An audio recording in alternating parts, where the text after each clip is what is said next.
Good morning, everybody. Welcome to the OK Grognard Show. It is Saturday, July 18th, 2020, 9:30 a.m. Central in beautiful Lake Geneva, Wisconsin. We're expanding on our Saturday DM reviewing chores to include some other things. This week we're going to take a look at a book that I picked up at a half-price books in the clearance section for $2. Sweet, sweet deal, my friends. Because I gotta tell you, it's pretty cool. Uh, you know, let's see what we got going on here. I'm gonna switch this screen. Well, let's go here.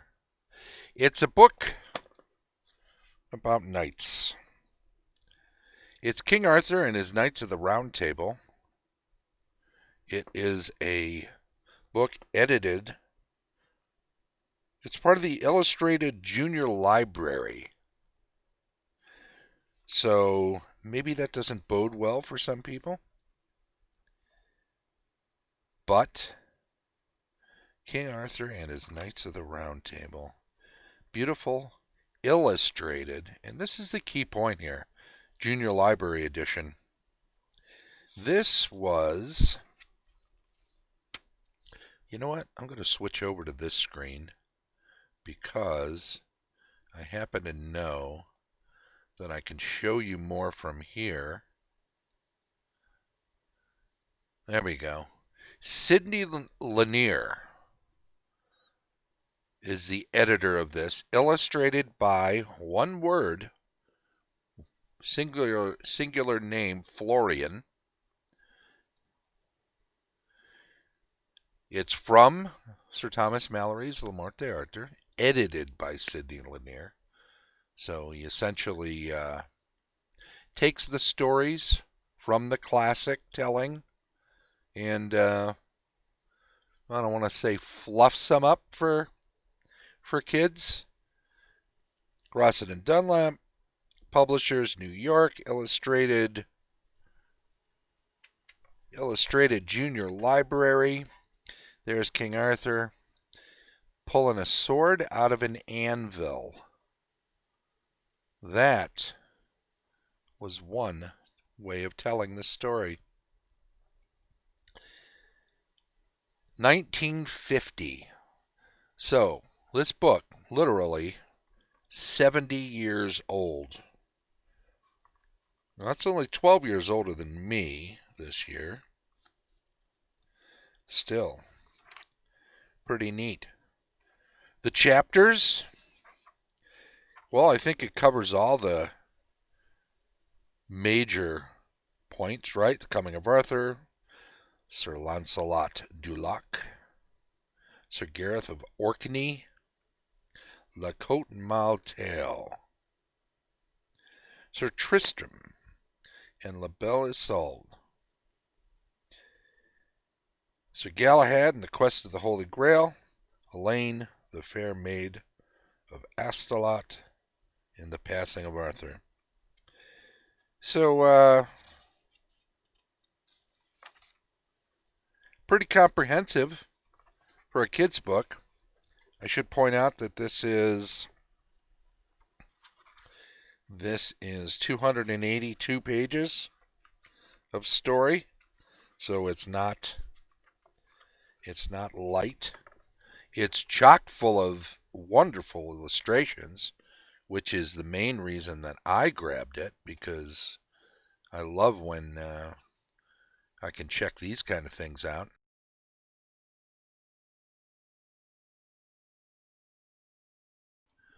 And let's move through this a little further. Here's one example from pages 86 and 87, Sir Gareth of Orkney, the chapter. I love how there's essentially a full tableau that spans across 2 pages of the book, and it's a pretty simple black and white drawings, the kind of illustrations you often find in that period's children's books. They're not super simple, right? But they're not overly complex. They are there to make the point. Let me just switch back over here. Here we go. All right, I'm going to just show you a few other things here real quick. So each chapter heading is going to have a illustration of its own. Look, I'm blocking out all the light so you can see the square where the, right? Still, that's okay. We want to be able to check that out, and that's fine. Takes some of the magic out of the whole production here, doesn't it? And then you start off a story. You're going to have an illustration detailing what's going on in the beginning of the chapter, right? We'll flip along. We'll have half a dozen pages of story. When we get to chapter 2, we'll have a image right away for the beginning of chapter 2.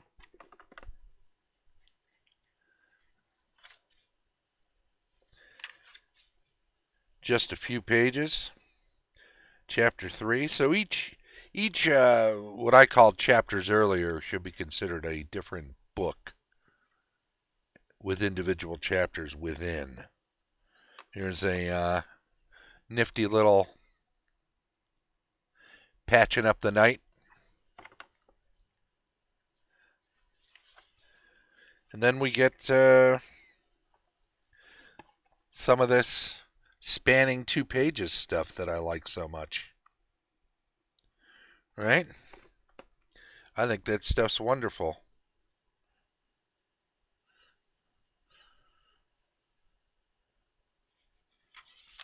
Might be a little posed in some instances. Get on to book 2. Got a nice little filler, you would call that, a filler illustration. But then as each chapter starts off, there's that handsome guy. There's that Lancelot. Not at all shy. A little on the proud side. They have some color illustrations in here. And they're clearly... The technique is fine. The style, though, is a bit jarring relative to what we're finding in the rest of the book, right? It's a little more kids booky, a little more children's illustration, just perhaps and like the color, like the cover, right? A little more, the colors are more evocative of a children's story. And that's okay. I mean, people are probably picking this up and reading it for their kids. Then we get back to some nice simple black and white illustrations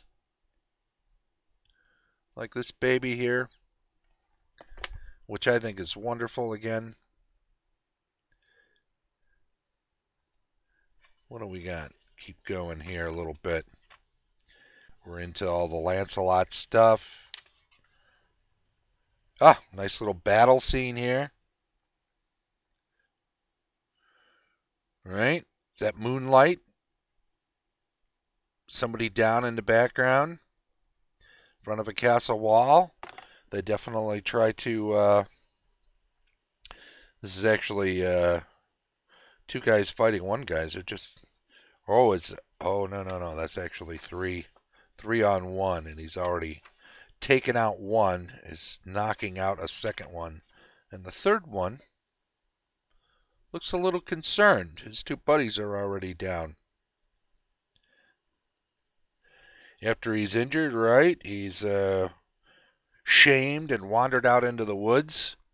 Interesting, too, by the way, because it's 1950, that on a day it happened that Queen Guinevere was angered with Sir Lancelot, yet truly for no fault of his own, but only because a certain enchantress has wrought that Sir Lancelot seemed to have shamed his knighthood. So, a little cagey on the storytelling. It's not as adult, but we wouldn't expect it to be. Oh, come on back to us, Lancelot. Here's your. We're going to leave your sword and your shield hanging from this tree when you're done being a hermit. Get your ass out here. You know, these are all wonderful little illustrations that would be great for filler drawings in any RPG that was medieval fantasy. They're not so specific. I don't want to speak too soon. I blew this one up because I wanted to show it off a little more. Look, his horse is down, obviously down by this wild boar, which apparently gored his horse and left him to the ground, and now it's swinging around to attack him again. Oh boy, he is in trouble. But what a great illustration. Obviously, with game books, it's not going to be the same as illustrating a storybook where the story is set, as we all know. I'm a big fan of saying that story in RPGs is a byproduct of gameplay.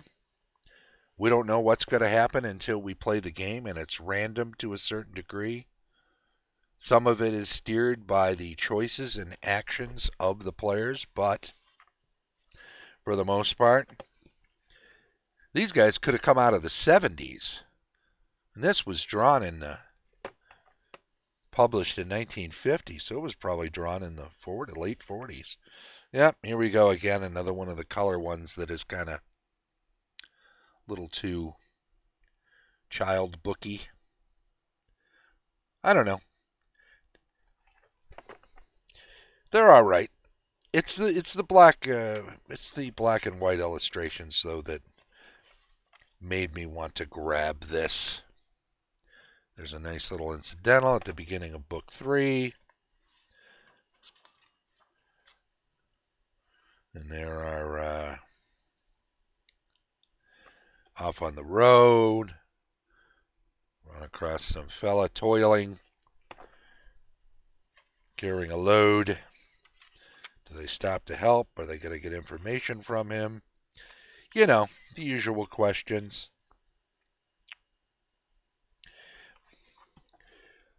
Oh, you think so, huh? Big Mr. Knight. What's up, Artanis? How you been?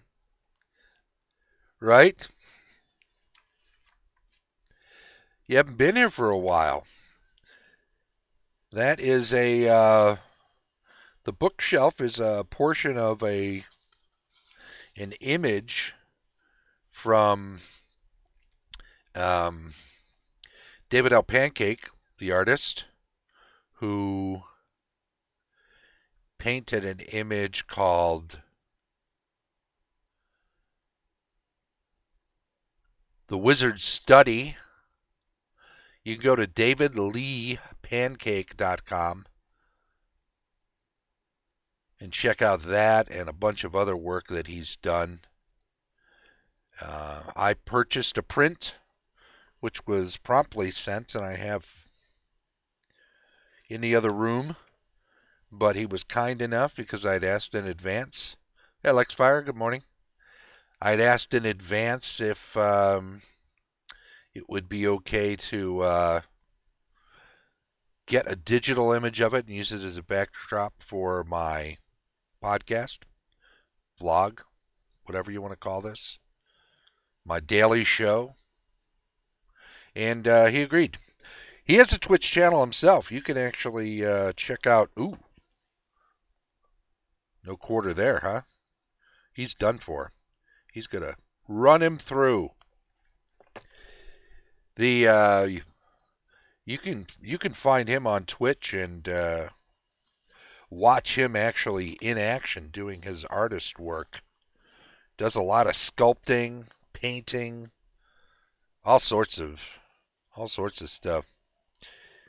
Blowing the horn. Are they looking for help? So this is an interesting idea, right? The horn hanging from the tree in an area where folks would probably seek help. Right? This is how you summon the person that's there. We already showed this one on the big screen. That's the Gareth of Orkney 2-page fight. Waving to the fellow on the walls. Let me in. Lower the drawbridge. You got it. We'll let you in. Just riding through the woods. All sorts of, I just love these drawings. Oh, somebody got kidnapped. Again, one of those color illustrations that I'm not very fond of, but there it is nonetheless. It is a dynamic shot,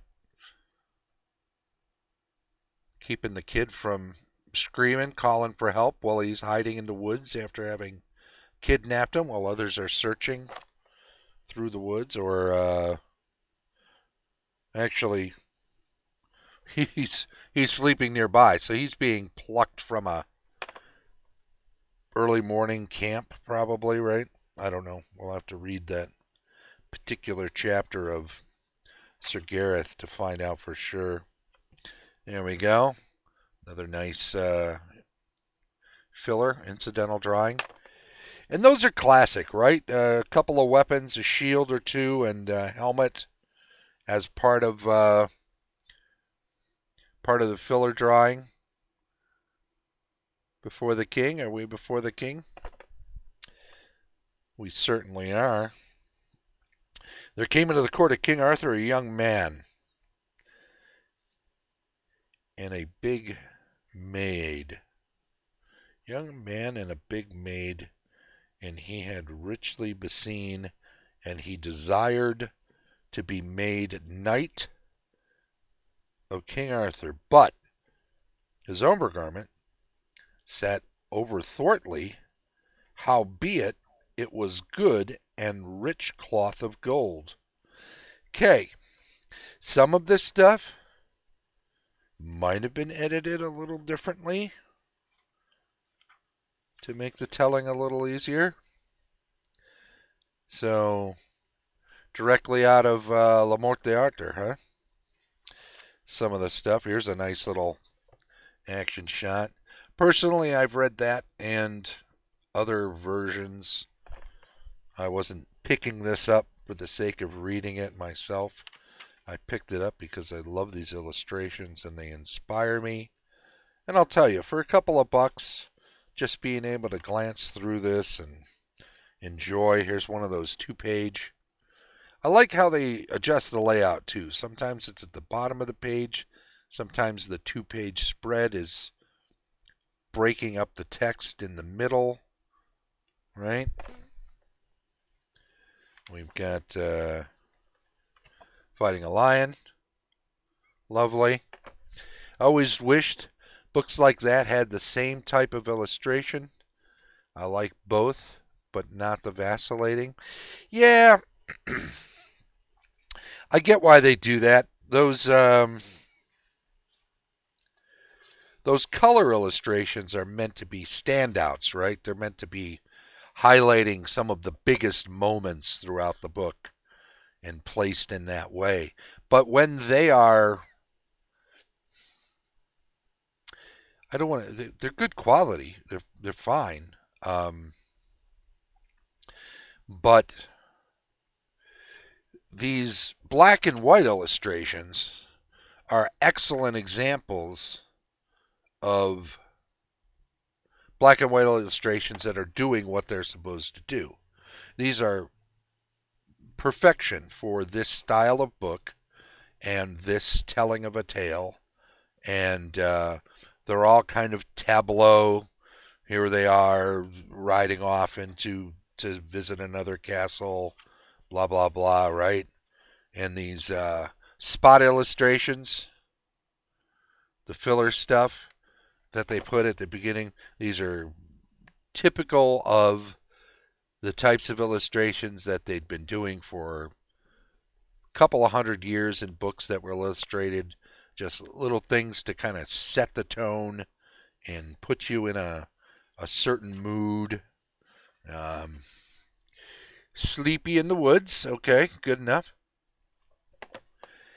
But the color illustrations, to be effective, I think, need to be excellent examples of color illustrations. And these are kind of halfway home, right? They're not quite what you'd expect for this type of book, I don't think. Boy, you think of the late 1800s, early 1900s, the Brandywine School of Artists. Who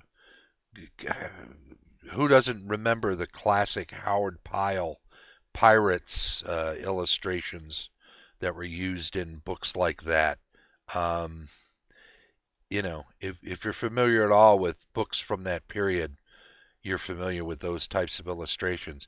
And those color illustrations, you'd be flipping through and you'd see all these black and white, and they're very nice, and they really get you in the mood while you're reading the story. And then you get to a highlight in the story, and there'd be this big, bold Howard Pyle color illustration just popping out at you, and you'd get very impressed by something like that. These ones, it's more like, oh, okay, yeah, good. Let me get back to the rest of this. Just good little fight scenes with the black and whites. Plenty of knights. This is just what you'd expect for. Uh-oh, bad touching. Bad touching. Well, stories like this are going to have some of this. Don't worry, I won't let him hurt you again, he's saying, I'm sure, something along those lines. Because he is a white knight, right? Then you've got Ship on a Sea. This is a nice little one. Look at the sun rays coming down out of the clouds, so we know everything's going to be okay. Just little touches like that. It's just, you're not getting across this little bridge, right? Is this a Black Knight kind of guy here? He just saying, nope, you in the water. Catch your buddy. Here's another one. You can both get in there. Ha ha ha. Lovely. King Mark. Yeah. Well, there you go. Talk to the armorer. Get yourself a better shield. Sounds fair. And then, yeah, here we are again, right? Just not quite of a quality that you'd hope to get when you're. It's all right, like I say, it's okay, but. And it says just illustrated by Florian on this, so assumably he has done all of these, black and white and the color illustrations. I'm not gonna assume. Here we go. Lovely. A 2-pager jousting image. That's wonderful. And I don't want to joust. I just want to play my music. Okay. Stop with the song. Enough. And but what if he died? Oh no. Horrible. Horrible. Spot illustration.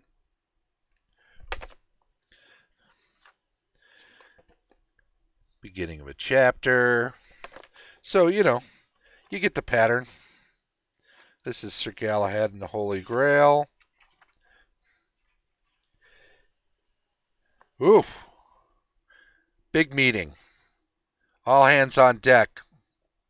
We got to find that Holy Grail. Everybody's coming out. Everybody's coming out. Well, I'm going to take the best shield then. Because, I want to make sure I'm safe. The rest of you. What about me? I want to search too. Nope. Go back. Go back to the castle.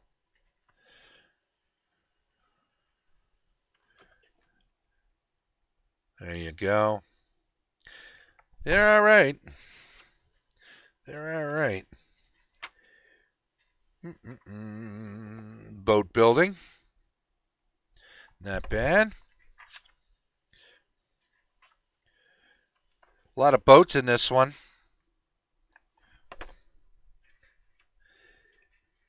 Wizard, did you study identify for the shield? Snarry, no components. Right? Gotta know if it is a good shield or not, right? You can't just claim it because it's glowing. That's not enough. There could be some sort of fool's glamour cast upon it. You might be using up your magic item pick for something crappy.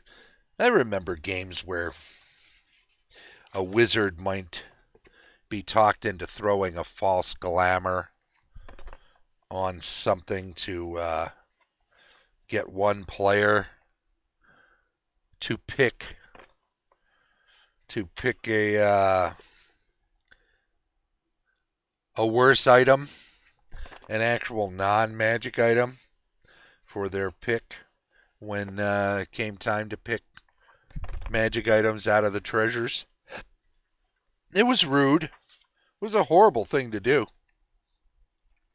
But when we were younger, when we were just kids, anytime you could trick somebody and get something better out of it for yourself. I should back that up. There we go.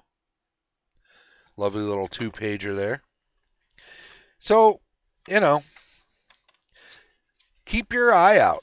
When you go to a half-price books or a thrift shop, don't be shy about poking through what should be the young adult or children's book section and see what's there. Because you'll find some little treasures like this where, that's not good. Tied to the stake, someone's got a torch. Not going to end well. So pop through those old children's illustrated books and find yourself some inspirational treasure. For $1 or $2, you can waste $1 or $2 on a lot worse than this. And even if you got nieces, nephews, grandkids even, maybe you're younger and you have some kids of your own that are of a certain age where, well, this might be a challenging read, even for yourself, because of the archaic style of language. You may find that this is well worth taking the time to do it. So there we go. Well, I want to just thank everybody for popping in today. If you're following the channel and speaking up in the voice chat, then I'll add you into the weekly drawing. Don't forget, the 27th is Gary Gygax Day, but we're using that whole weekend to run games because that's a Monday. And since that's a Monday, that means we can take the whole weekend to run games. I've changed our Saturday to say DM reviews, so we're not just locked into cartoons anymore. We can look at some books like that and other things.